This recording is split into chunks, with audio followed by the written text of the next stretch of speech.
అమృత గడియల్లో update ఇద్దామంటే ఏమిరా కాకిగోల. ఓ పిల్లగా తాత నేనురా తాతని. తాత నువ్వేమిరా ఎప్పుడు వచ్చినావు? యాదికొచ్చిన వాళ్ళు గాని కొత్త పేరు కొత్త సినిమా మంచి హుషారవుతానులే.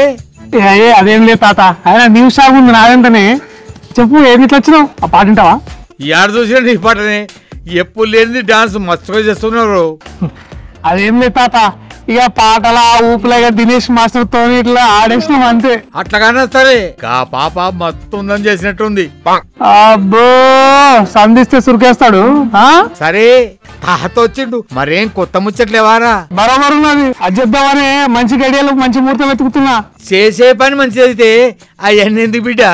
ఓహో గిరి ముచ్చళ్ళకేం తక్కువ లేదు, రాబోయని మంచి రోజులే. ఇక మన జాతకం మారుతాంది. అట్లంటవా? మరి అదేందో చెప్పిగా. పుష్యమి నక్షత్రం గురువారం అనగా నవంబర్ 21వ తారీఖు ఉదయం 11:12 సారంగపాణి జాతకం టీజర్ మీ ముందుకి. మస్తు ముచ్చట చెప్పిన బిడ్డ, అందరు చెప్పేస్తా ఉండు. ఇన్నర్లా నవంబర్ 21వ తారీఖు గురువారం పుష్యమి నక్షత్రం ఉదయం 11:12 మావోడు సారంగపాణి జాతకం టీజర్ వస్తుంది. చూడండి అందరు చెప్పుండ్రి.